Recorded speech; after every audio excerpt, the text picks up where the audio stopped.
Welcome to the Rockin Rich Lynch on the Radio Show. I'm your host, Rockin Rich Lynch, inviting you to join me as we discover great new music by bands and artists from around the world. With interviews, music news and reviews, great prizes, and a whole lot more. Visit us online today at soundpress.net for great music promotion and publicity.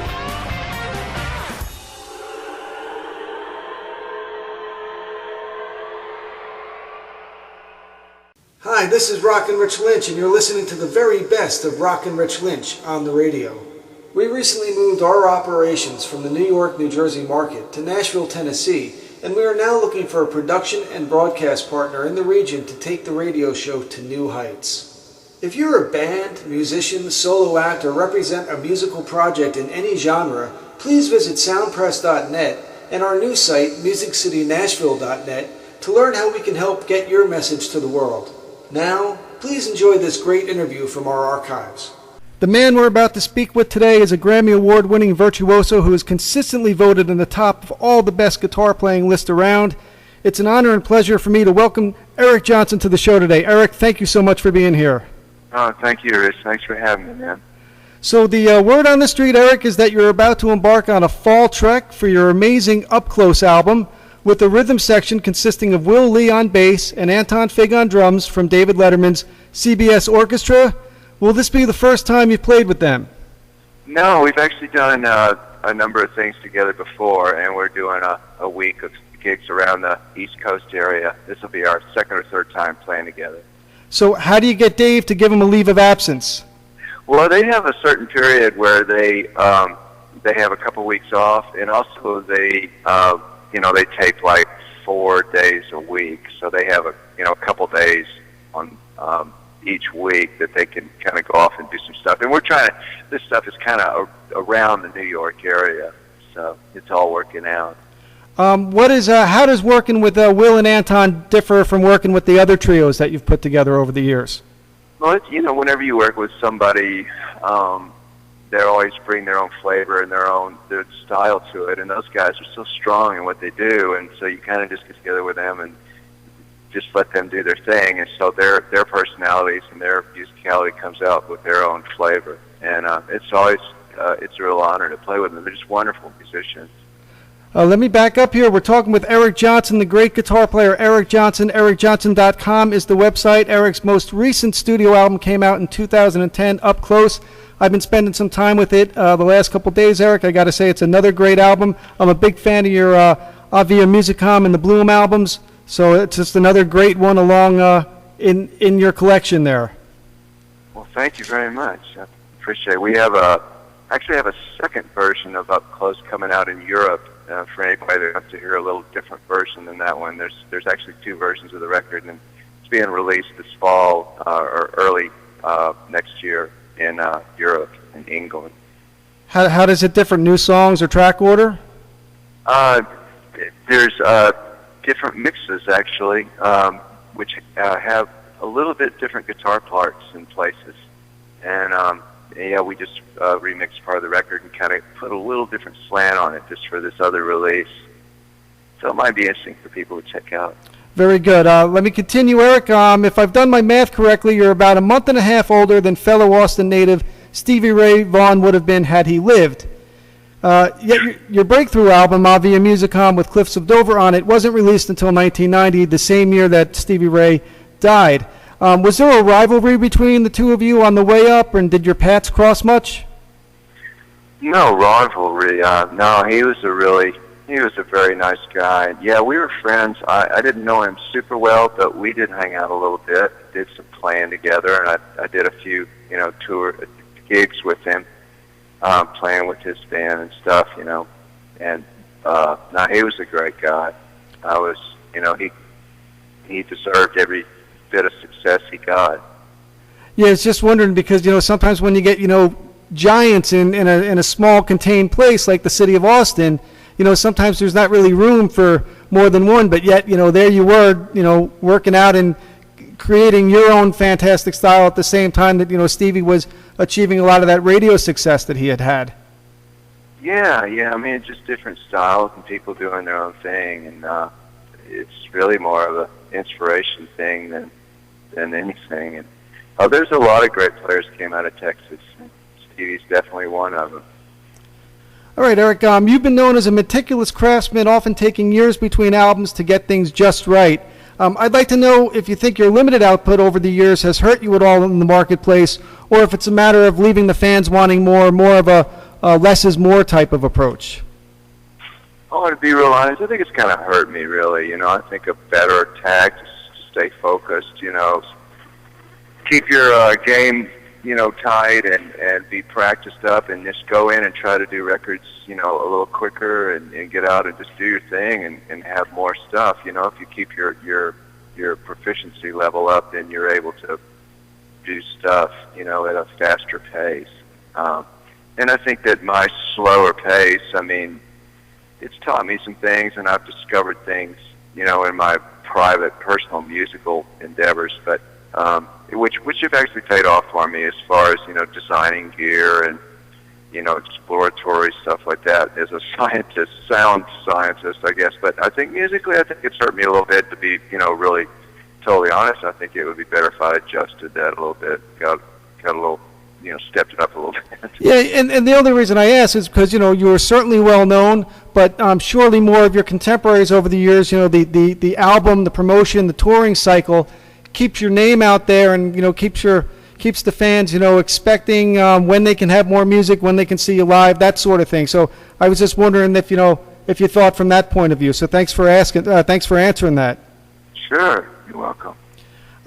Eric, I'd like to know about your relationship with Steve Vai. He's an artist we just covered recently on soundpress.net. I know you shared the bill with him on the G3 tours and Experience Hendrix tour, and that some of your more recent albums were on his label. And if I'm reading it correctly, you're both vegetarians. So how's your relationship with Steve Vai, and do you guys share recipes? I didn't really share recipes, but I think he ordered some food once on the Hendrix tour. We had dinner together, this special food he had prepared. But he's a really nice guy. I don't know him super well, but we've done several G3 tours together, and we're friends. Yeah, because I've seen you a couple of times too, Eric. I've seen you. I saw you with Joe Satriani at the Nokia Theater about 10 years back. The double bill. Right. That was a fantastic show. Well, thank you. And then I saw you on the Experience Hendrix tour in 2010 in Richmond, Virginia, which was also another fantastic showing. And I saw you at the Little Club Mexicali Live in Teaneck, New Jersey. And oh, yeah, sure. I remember that gig. That's the gig that Les Paul came out to. All 3 times? Really? Yeah, he was there. It was a real treat. He didn't join you on stage, did he? No, but he came backstage and hung out with us for like an hour. We had really great conversation. He was telling us all sorts of wonderful stories about when he was a kid. It was just amazing. And we actually went on stage late that night because he was holding court backstage, telling us all these stories about Bing Crosby and Sinatra and, working with Mary Ford and all these awesome people he worked with. We were just like 15 of us sitting around just listening to him talk. Oh, that's great. Les he was such a nice guy. I did get to meet him a couple of times and saw him several times. Basically lived about 5 minutes from where I live here in New Jersey. And in Malawa. Yeah, just such an innovator and so important to the world of, recorded music. Wasn't he? I know. He really was. And that's funny. I had no idea he was there that night. So let me continue. We are talking with the great Eric Johnson. Just a few more minutes with Eric. Eric's latest album is Up Close, released in 2010. He's coming to the East Coast a few dates from now until early October on the East Coast, and then going into the interior of the continent. EricJohnson.com is the website. And Eric, I've read about your songwriting process and the efforts you take to compose your music. I've also spoken to many artists who sometimes can't quite pinpoint where the music comes from and, kind of refer to it as being more of a channeling type of situation. How is it for you? Is it that you're doing all the creation, or do you feel that sometimes your music is coming from somewhere else? Well, I think that really it comes from somewhere else. I think that we have to formulate it or put it into some kind of order or add our own little, thing to it, which causes, some of the brain power to have to deal with, actualizing it, I guess I would say. But really, the less of that that's detectable, I think the profound the music is.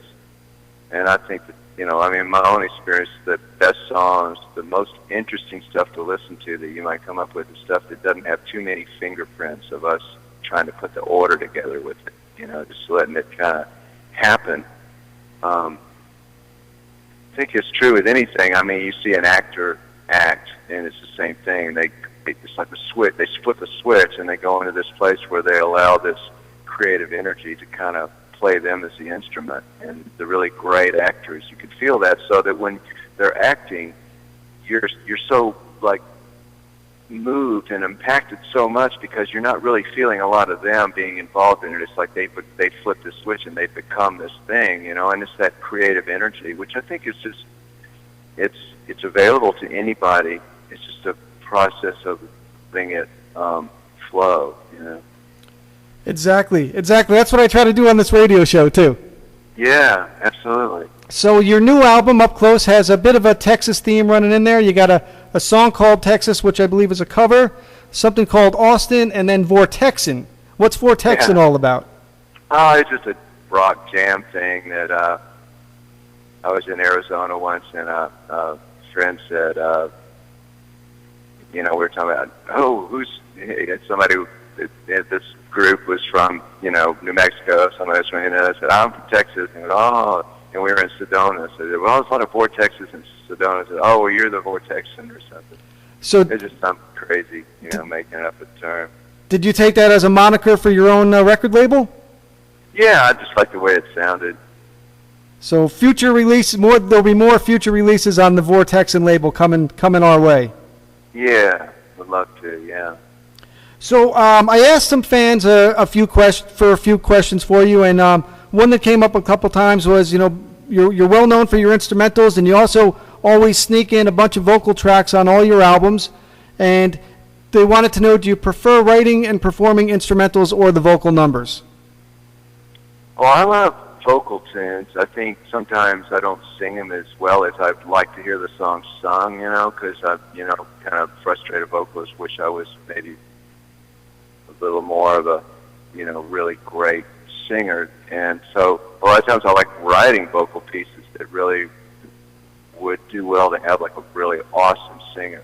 So sometimes that might not kind of work out, just right. I might want to get a guest singer in, but and I enjoy instrumentals too as well. I kind of just like it all. And you are well known for the style and the tone of your guitar that you've created over the years, and you have no qualms in giving that away. You've given out some of the proprietary secrets on your instructional DVDs.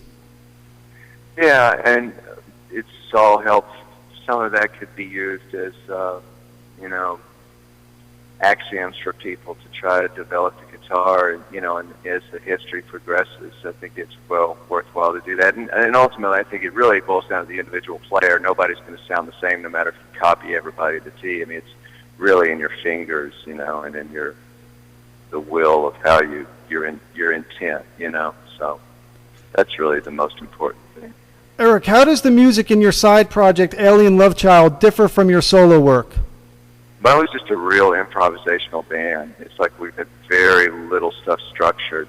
It was kind of just a blues rock jam kind of thing, which made it a lot of fun because it was just totally different all the time. Is it an ongoing entity or something that you might go back to? No, I don't think we will.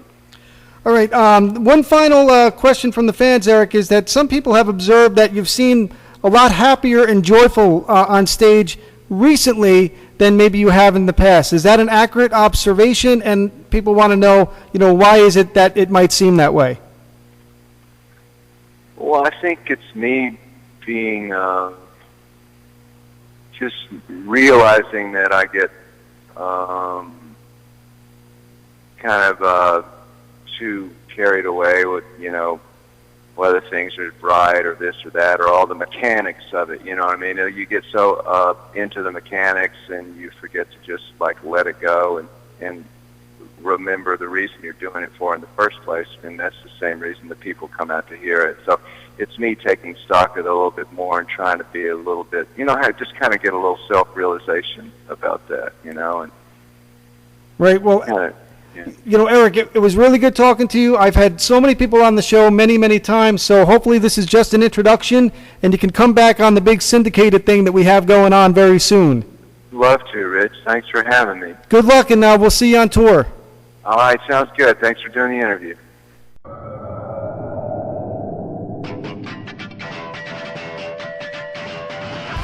Thanks for listening to the Rockin' Rich Lynch on the Radio Show, part of the SoundPress.net radio network. Remember, if you're a band or artist looking for promotion, or if you'd like to sponsor this show or add this program to your station, please get in touch with us today at SoundPress.net.